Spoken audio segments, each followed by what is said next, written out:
Buenas noches, saludos, bienvenidos a esta emisión de Con la Luz. Hoy nos va a acompañar el sociólogo Rafael Uzcategui, quien es el coordinador general de la Organización de Defensa de Derechos Humanos, Provea, una de las organizaciones más prestigiosas de Venezuela y con una historia de lucha en defensa de los derechos humanos de más de 30 años. La razón por la que hoy vamos a estar con Rafael, entre otras cosas, es para que nos explique, para que nos haga ver en qué consiste la Providencia 001, por cierto, que fue emitida recientemente y que obliga a las organizaciones sin fines de lucro a un registro como en un programa de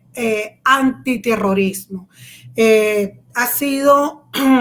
una norma que ha sido muy criticada en el ámbito de las organizaciones de derechos humanos y de organizaciones no gubernamentales, pero creemos que todavía falta mucho por explicar para que todos podamos comprender la gravedad de esta providencia. Bienvenido, Rafael, a Con la Luz.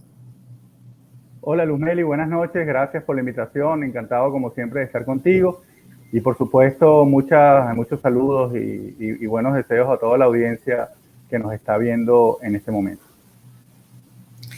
Rafael, para que nos explique esta providencia, este registro unificado de sujetos obligados ante la Oficina Nacional contra la Delincuencia Organizada y Financiamiento al Terrorismo. ¿Qué es eso?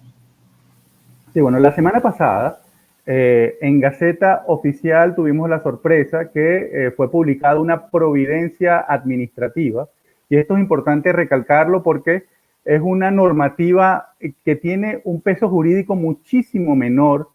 que un decreto, que una ley, y que genera una normativa que lesiona gravemente el derecho a la asociación de las organizaciones dentro de Venezuela. Porque en primer lugar, nos obliga a registrarnos ante una dependencia de la Oficina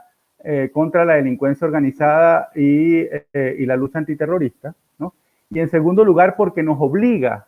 en el caso de que nos registremos, a entregar una serie de informaciones, pero algunas de ellas son de extrema sensibilidad para una organización de derechos humanos. Porque una de las cosas que específicamente indica esta normativa es que tendríamos que entregar toda la data, toda la información acerca de nuestros beneficiarios. En el caso de una organización de derechos humanos, son las víctimas que vienen a nuestras oficinas a que las acompañemos, a que las ayudemos a obtener justicia. Y esto sería, para decirlo rápidamente, poner a una persona que ha sido torturada o que ha sido víctima de algún tipo de violación de derechos humanos, poner su nombre, poner su iniciativa en manos de los victimarios, poner toda esa información a la disposición precisamente de las personas que están denunciando. Entonces, esta providencia coloca un plazo muy breve para registrarse y para entregar esta información. Esta providencia indica que hasta el 1 de mayo tendríamos la posibilidad de registrarnos ante esta oficina que todavía desconocemos en qué sitio físico se ubica, y que además es muy curioso, yo creo que es muy expresivo la mirada que tiene sobre la autonomía y la independencia de la ciudadanía, porque precisamente es una dependencia de la Oficina de la Delincuencia Organizada y de la lucha antiterrorista. Así que fíjate la mirada que se tiene de sospecha acerca de lo que podemos hacer en beneficio de la colectividad venezolana. Sin embargo, ya nosotros veíamos desde el año pasado, desde Provea, ya veíamos que luego que se había neutralizado, por lo menos momentáneamente, a la clase política, con esa estrategia de fragmentación y de división que se promovió el año pasado, que esa misma fórmula se iba a repetir durante el año 2021 contra la sociedad civil, que iba a continuar visibilizando lo que el gobierno no quiere que se conozca a nivel internacional. Así que ya preveíamos que podían venir iniciativas de este tipo, que además recuerda mucho la fórmula que ha sido promovida en un país cercano como Nicaragua, donde también se promovieron iniciativas para quitarle la personalidad jurídica a las organizaciones de la sociedad civil, incluyendo las de derechos humanos, y posteriormente colocarlas al margen de la legalidad, quitarles sus instalaciones y confiscarles el resto de sus bienes para intentar que no continúen realizando su trabajo. Entonces, creemos que la fórmula nicaragüense es la que se intenta promover en los actuales momentos, porque no es solamente esta providencia administrativa de la cual estamos hablando en este momento. Tenemos información que la Comisión de Política Exterior de la Asamblea Nacional ha aprobado la Ley de Cooperación Internacional que estaba estancada desde el año 2005 y que presuntamente esta semana sería presentada ante la Asamblea Nacional para una discusión, para una primera discusión de esta normativa que también intenta impedir el trabajo de la Organización de Derechos Humanos. El gobierno quiere poner la discusión centrada en el dinero, en el origen de los fondos. Sin embargo, para nosotros lo más importante de esta discusión son los beneficiarios, las víctimas, las personas que van a dejar de tener una mano amiga para poder obtener justicia de las diferentes situaciones que han sido, que lamentablemente han sido víctimas y que no obtienen justicia por los canales regulares. Gracias, Rafael. Les comento y les recuerdo que estamos hablando con Rafael Uzcategui, quien es coordinador de la organización Provea, organización defensora de derechos humanos con más de 30 años de actividad en Venezuela, y nos está respondiendo a los que se están sumando a la conversación sobre esta providencia, una providencia administrativa, la 001, por cierto, 2021, que obliga a las organizaciones sin fines de lucro y organizaciones como las organizaciones defensoras de derechos humanos a hacer un registro ante una oficina contra la delincuencia organizada y el terrorismo. Rafael, ciertamente desde Provea y desde otras organizaciones había advertido de este enfoque represivo de parte de las autoridades venezolanas para ir cerrando el espacio de actuación de las organizaciones con fines humanitarios. Lo vimos en enero con todos los ataques, además que hubo y de los que fuimos blancos varios periodistas y varios medios, también con la detención de los activistas de Azul Positivo, y pues también ahora con una agenda legislativa que apunta a cerrar las posibilidades de financiamiento o cooperación internacional. Frente a todo esto, me estás diciendo que pues el modelo que parece que se quiere seguir es el modelo de Nicaragua. En Nicaragua se han aprobado una cantidad de normas que criminalizan también no solamente la cooperación internacional, sino el trabajo incluso humanitario, y además le han confiscado a organizaciones de prensa sus propiedades. Frente a esta estrategia de ataque y de acorralamiento a organizaciones de la sociedad civil, ¿con qué se está respondiendo? Bueno, en primer lugar, hemos tenido una rápida articulación entre una cantidad importante de organizaciones venezolanas, y el día de hoy hemos hecho público un pronunciamiento que ha sido suscrito por más de 600, y yo desde el año 2006 que ingresé a Provea no recuerdo un comunicado que haya recibido en tan poco tiempo tal cantidad importante de adhesión, y eso yo creo que expresa la preocupación, la gravedad de esta iniciativa que se está intentando promover. También otras organizaciones hermanas de derechos humanos también están elevando su voz y están realizando comunicados públicos similares para rechazar esta iniciativa del gobierno venezolano para cerrar el espacio cívico, y nosotros pues vamos a continuar realizando una estrategia de denuncia. Hay organizaciones que están intentando realizar algún tipo de iniciativa frente al propio Tribunal Supremo de Justicia. Otras prefieren la incidencia internacional en los organismos de protección. Pero lo más importante también para nosotros es expresarles, comunicarles a la sociedad venezolana la gravedad de esta iniciativa en caso de que se materialice, ¿no? Nosotros tenemos, así como para el gobierno venezolano Nicaragua es un referente, el gobierno de Daniel Ortega, para nosotros hay una organización de derechos humanos de ese país, el Centro Nicaragüense de Derechos Humanos, que a pesar de que le quitaron la personalidad jurídica, a pesar de que le confiscaron sus bienes y les confiscaron sus 2 oficinas, que la oficina la destrozaron, y para simular un comportamiento democrático y de interés por las mayorías sobre esa oficina destruida, el gobierno de Daniel Ortega inauguró un centro asistencial de salud. A pesar de todas esas circunstancias adversas, el Centro Nicaragüense de Derechos Humanos continúa trabajando en defensa de la dignidad humana en ese país, y con sedes prestadas, con las herramientas que les quedaron a su alcance, continúan defendiendo esa situación, y en este momento están realizando una campaña para recordar los más de 300 personas que fueron asesinadas en el ciclo de protestas del año 2018. Así que ese ejemplo del Centro Nicaragüense de Derechos Humanos es el que nos inspira y nosotros vamos a continuar siendo fieles a los principios en defensa de los derechos humanos,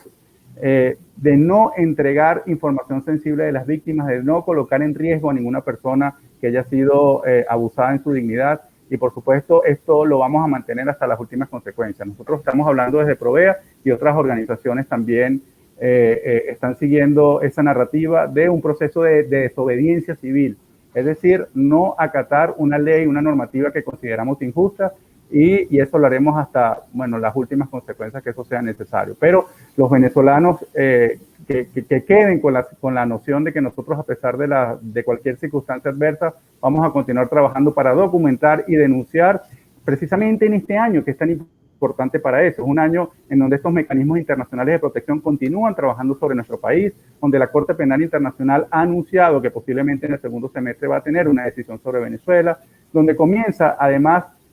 un procedimiento donde el Estado venezolano también va a ser examinado, que es el examen periódico universal, y vamos a continuar trabajando para tener esa mirada internacional atenta sobre lo que pasa dentro de Venezuela y, por supuesto, todas las presiones diplomáticas para que no aumente esta curva autoritaria dentro del país.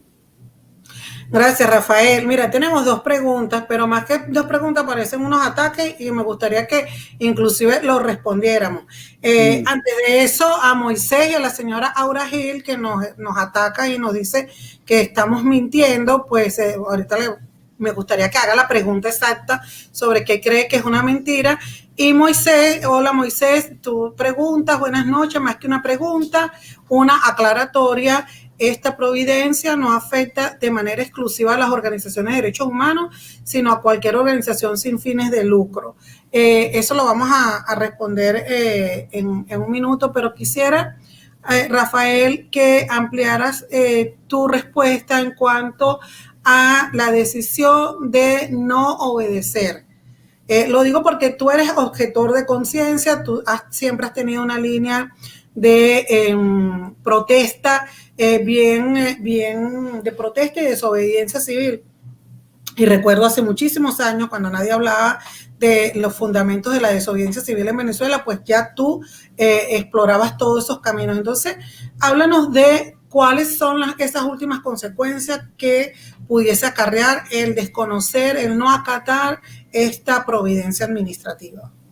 Bueno, algunas de las posibles consecuencias, visualizando escenarios, y por supuesto teniendo en mente el modelo nicaragüense, es que nuestras organizaciones, las que no acepten registrarse,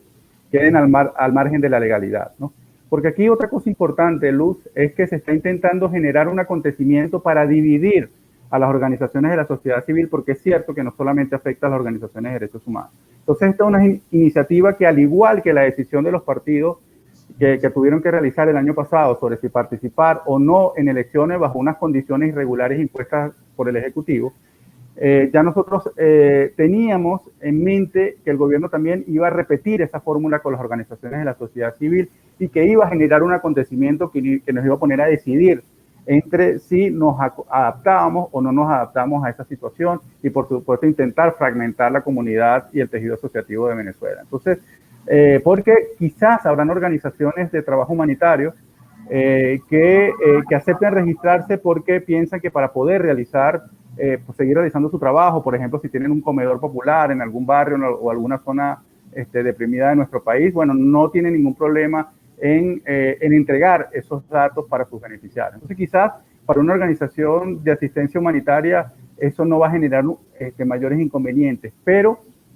por supuesto nosotros le recordaríamos, respetando esa decisión y entendiendo que esa decisión obedece a continuar realizando sus objetivos, que estamos en el país de la lista SACON y que generalmente ese tipo de datos son utilizados para presionar a la gente de una u otra manera. Pero en el caso de una organización de derechos humanos, es una decisión que va absolutamente en contra de todos nuestros principios. Es decir, durante el gobierno de Alberto Fujimori no se obligó a las organizaciones de derechos humanos a entregar información de las víctimas y las personas que estaban denunciando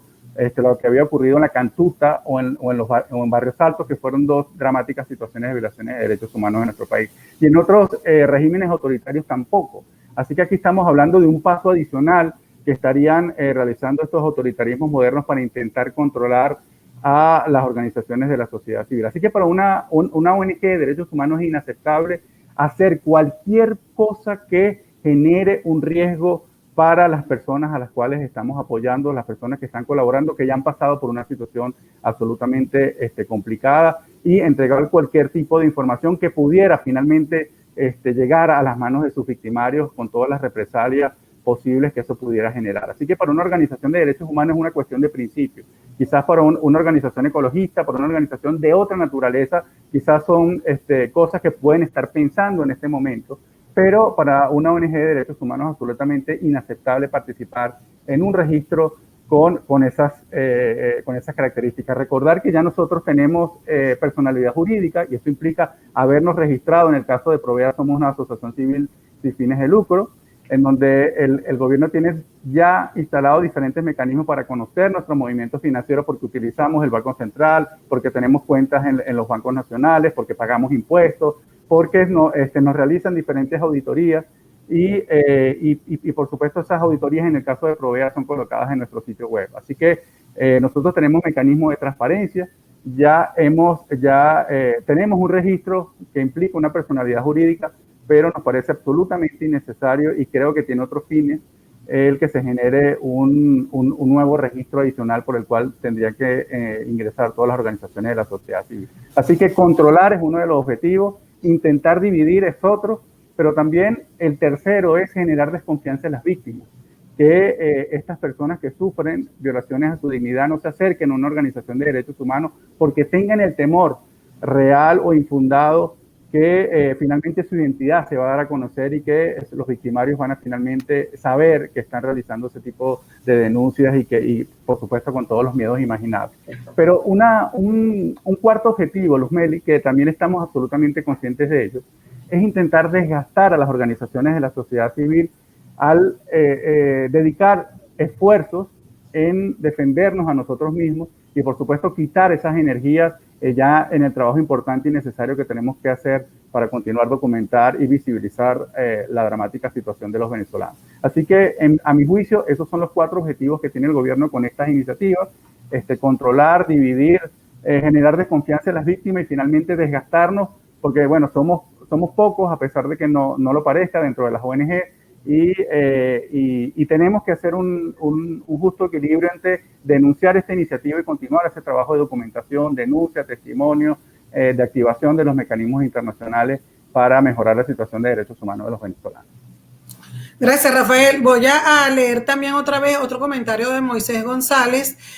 Moisés, me refería a la pregunta anterior, que no sé si la puedes ver porque tú estás en YouTube. Tenemos una pregunta por Facebook que nos está acusando de tergiversar. Y por eso le invitaba a la usuaria Aura Gil a que nos hiciera la pregunta que quería hacer sobre el tema. Y en el caso tuyo, Moisés, sí, no es,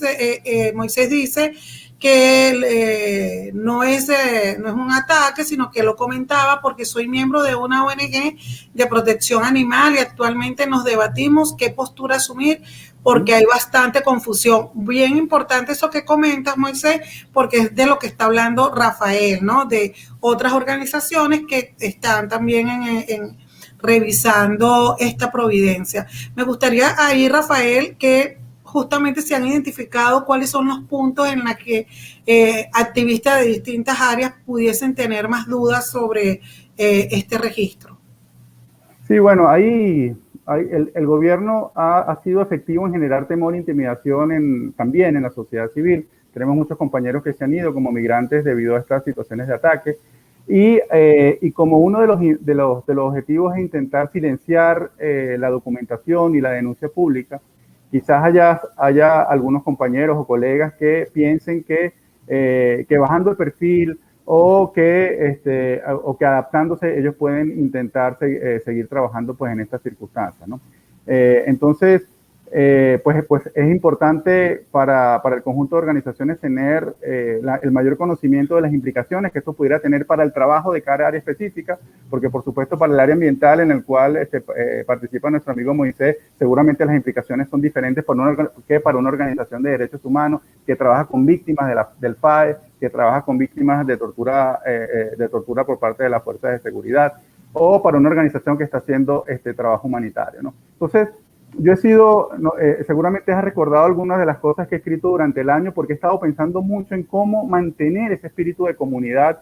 por parte de todas las organizaciones de la sociedad civil, a pesar de estos intentos de fragmentarnos y de enfrentarnos por este tipo de decisiones. Y he sido, digamos, muy incisivo a nivel personal en que este es un momento de dispersar nuestros esfuerzos para intentar defender los derechos humanos y la dignidad de los venezolanos y, por supuesto, continuar luchando por una transición a la democracia, ¿no? Entonces, yo creo que la eficacia de los caminos que cada organización de la sociedad civil toma en estos momentos en función de sus propios objetivos es lo que es la base de su propia reflexión. No es un principismo sobre quién es más puro, quién está más apegado a algunas ideas sobre la justicia, sobre la verdad, sino es sobre la eficacia de los caminos en los que se ha trazado. Y si, por ejemplo, hay alguna organización que piensa que registrándose va a poder seguir distribuyendo los platos de comida que está haciendo una zona popular, bueno, por supuesto yo reconozco y no tendría ningún problema que esa organización lo hiciera. Pero por una organización de derechos humanos, esto es absolutamente inaceptable y yo creo que todos estamos coincidiendo en la defensa del espacio cívico, en la defensa del derecho a la libertad de asociación sin colocar en riesgo a nuestros beneficiarios. Si más adelante se ven que por esta información que algunas de estas organizaciones hayan suministrado, pues hay algún tipo de coacción, seguramente tendrán oportunidad entonces de denunciarlo y de continuar pues este trabajo en defensa del espacio cívico. Entonces yo creo que ahorita el trabajo es conocer estas iniciativas legislativas, tanto la Providencia como revisar la Ley de Cooperación Internacional que había quedado estancada desde el 2005, el documento es público, y también entender cuál es el contexto en el cual nos estamos moviendo y cuál es la importancia del Ejecutivo Nacional de que estas denuncias y este trabajo de documentación deje de hacerse en los actuales momentos en que es un año clave para esta mirada internacional de los mecanismos de protección sobre nuestro país. Gracias. Seguimos conversando con Rafael Uzcategui sobre este tema, en específico la Providencia 001, una providencia administrativa que obliga a las organizaciones sin fines de lucro a registrarse ante la Oficina de Lucha contra la Delincuencia Organizada y actividades antiterroristas. Pero acabas de decir algo, traer a colación algo, Rafael, sobre lo que también hemos estado hablando en los últimos tiempos, y es que las autoridades venezolanas siguen sometidas a un examen, a una especie de antejuicio creo que se puede hacer una comparación con un antejuicio de mérito en la Corte Penal Internacional, en donde el fiscal está evaluando, la oficina de la Fiscalía está evaluando si hay méritos o si hay indicios suficientes que permitan abrir una investigación a su vez sobre crímenes de lesa humanidad. ¿Pudieses también decirnos cómo ha marchado ese proceso? ¿Qué está pasando allí? Sí, bueno, nosotros tenemos muchas expectativas sobre que la Fiscalía de la Corte Penal Internacional finalmente tome una decisión de iniciar una investigación formal sobre Venezuela. Sería una decisión histórica porque hasta ahora no se ha abierto ninguna investigación de este tipo para ningún país de América Latina, a pesar que existen otros países como Colombia, México, en donde también se ha abierto un examen preliminar que tiene muchísimos años. Estos son procedimientos lamentablemente que no son rápidos, lo rápido que necesita la gravedad de las situaciones, y además las organizaciones sociales y de derechos humanos tenemos que suministrar información que sea útil para la Fiscalía, información de tipo penal que normalmente no es el tipo de documentación que nosotros realizamos, porque nosotros siempre hemos levantado información sobre las responsabilidades y omisiones del Estado, que es el tipo de información que entregamos a Naciones Unidas o la Comisión Interamericana de Derechos Humanos, pero la que se entrega a la Fiscalía de la Corte Penal es absolutamente diferente y esto lo hemos tenido que aprender sobre el camino. Así que tenemos altas expectativas. Nos sorprendió que a finales del año pasado la propia fiscal pusiera una fecha para tomar una decisión sobre Venezuela y es por eso que somos optimistas en ese sentido, en que se abra una investigación formal sobre algún funcionario responsable de estos graves delitos de lesa humanidad. La estrategia del gobierno es intentar impedir esta decisión simulando cooperación. Y esto es importante que lo entienda nuestro auditorio. Es por eso que algunas de las actuaciones que hemos visto en las últimas semanas del fiscal, por ejemplo, o del gobierno venezolano, anunciando, por ejemplo, la reforma de la Policía Nacional Bolivariana, es para intentar generar una sensación de simular cooperación con estos mecanismos internacionales de protección para intentar evitar o por lo menos ralentizar una decisión en contra por parte de la Corte Penal Internacional. Vimos recientemente cómo el informe de la misión de determinación de hechos fue un informe muy contundente. Ya han entregado 2 investigaciones sobre nuestro país que dan indicios suficientes sobre la existencia de delitos de lesa humanidad en nuestro país, y es por eso que creemos que esta posibilidad es cada vez más cierta para los venezolanos. Así que el gobierno ahora está intentando utilizar otros mecanismos de Naciones Unidas para decir que tiene la suficiente voluntad política para mejorar por sí mismo los diferentes déficits en materia de derechos humanos. Vimos cómo se invitó a una primera relatora de uno de los temas que son importantísimos para el gobierno, que es el de las medidas coercitivas unilaterales, cómo se ha continuado trabajando en mecanismos de cooperación técnica con el Alto Comisionado de Naciones Unidas, y recientemente se han tomado decisiones positivas sobre el ingreso del Programa Mundial de Alimentos y además de la vacunación contra el coronavirus para los venezolanos. Así que estas son decisiones que para nosotros han sido motivados precisamente por ese temor a que finalmente la Corte Penal Internacional genere una decisión sobre nuestro país. Nosotros vamos a continuar documentando y remitiendo información. La misión de determinación de hechos tiene una serie de pasos a seguir sobre nuestro país durante este año, que van a alimentar también a la propia Fiscalía, y seguimos teniendo entonces altísimas expectativas con esta decisión que se va a tomar a inicios del segundo semestre de este año. Gracias. Seguimos conversando con Rafael Uzcategui. Les recuerdo a todas las personas que se están conectando, ya sea por Facebook o por YouTube, que luego este video queda colgado en nuestras redes sociales, así que invito a que lo compartan. Rafael, también me gustaría que nos explicara o le explicara a nuestra audiencia el significado de este convenio que firma Maduro con el Programa Mundial de Alimentos. Hoy vimos que gobiernos como el de Estados Unidos, el de Alemania, el de Inglaterra, saludaban esta iniciativa. ¿De qué significado tiene esto para el país? Bueno, el significado es muy importante porque esta decisión es consecuencia de la incidencia de muchos activistas sociales y políticos de nuestro país que intentan que estos entes internacionales tengan una actuación sobre nuestro país, sobre los diferentes dramas y violaciones de derechos humanos que tienen los venezolanos ahora. Entonces esto es un reconocimiento que hace el gobierno venezolano de que es incapaz por sí mismo de garantizar el derecho a la alimentación de los venezolanos y que necesita de la cooperación internacional. En segundo lugar, esto también nos recuerda que esta cooperación internacional, que es un derecho, además no solamente la reciben las organizaciones de derechos humanos, las organizaciones de la sociedad civil,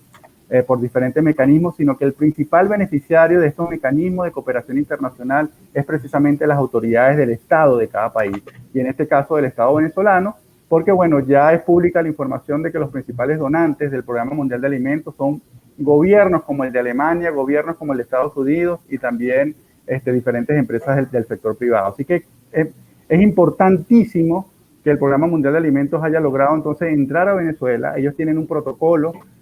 para poder que sus objetivos sean respetados, tengan una actuación neutral e independiente y que por supuesto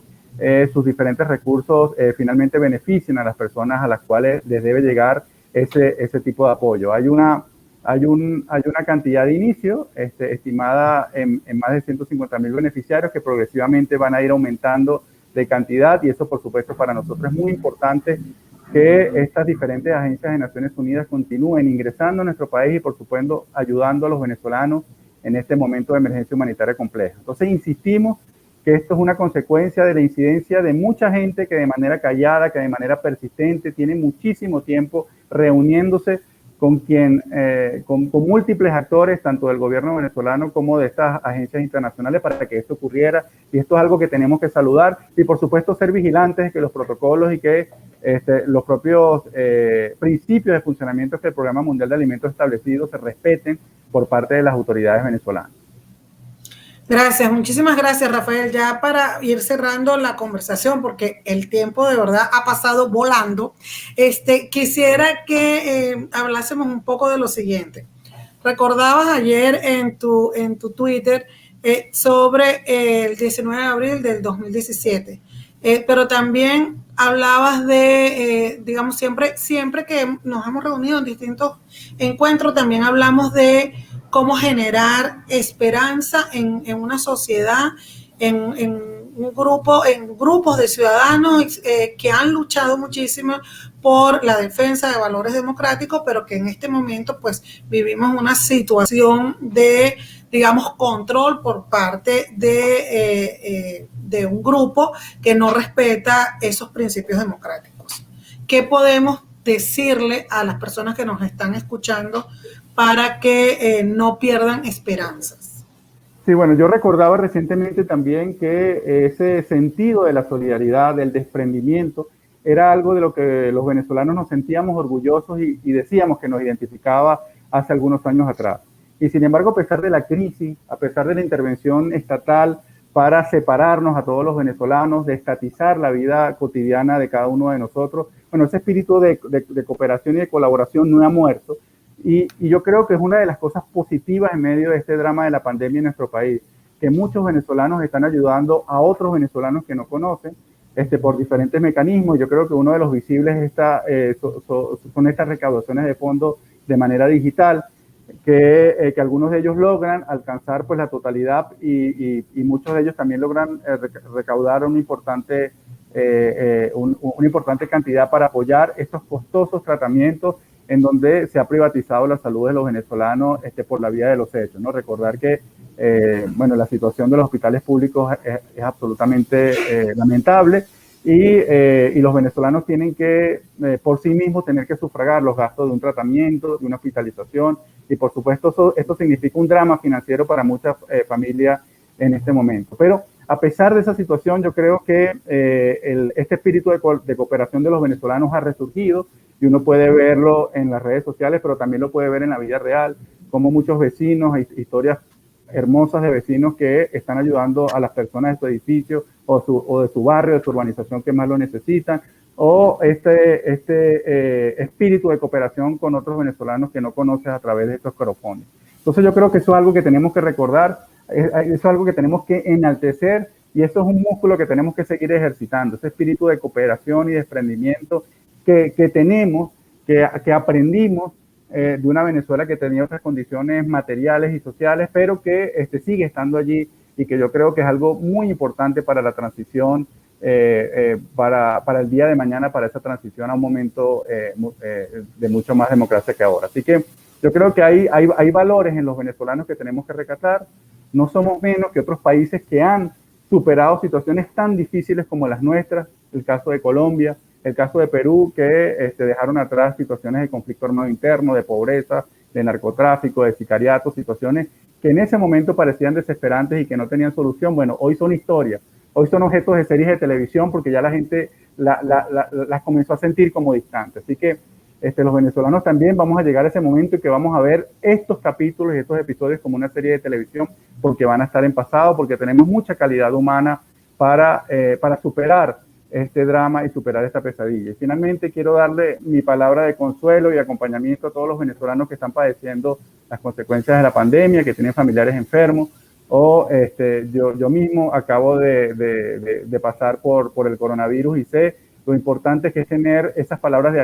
aliento de los familiares, de los amigos, en un momento en que uno se siente absolutamente huérfano y absolutamente vulnerable. Así que mi palabra de aliento y de consuelo y acompañamiento para todos los venezolanos en este momento. Muchísimas gracias, Rafael. Como siempre queda como un minuto más, hay algo que está haciendo Provea que me parece que es hermosísimo y es el parasistema. Rápidamente, que lo está haciendo también con Labo Ciudadano. Rápidamente, cuéntanos en qué consiste y cómo la gente que nos está escuchando puede participar en este programa. Sí, bueno, son una serie de talleres cortos de activismo creativo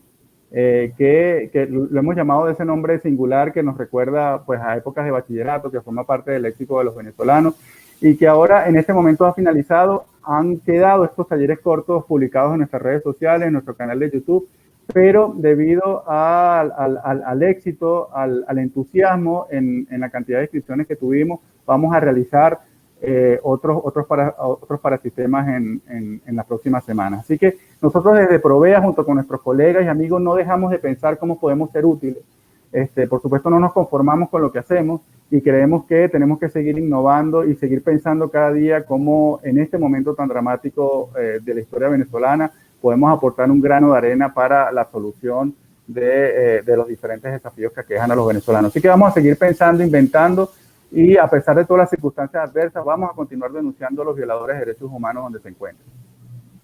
Bueno, muchísimas gracias, Rafael, por la conversación. Gracias a todos ustedes por seguir a Efecto Cocuyo, estar atentos, por el apoyo que siempre nos dan, por ser consecuentes. Y también yo agradezco muchísimo a Rafael y a todo su equipo de Provea, que siempre ha estado allí atentos, pendientes, para tendernos una mano, para ser solidarios y en consecuencia, pero además también porque así lo creemos, yo soy solidaria con ellos, con la gente de Provea, y también extiendo mi palabra de consuelo,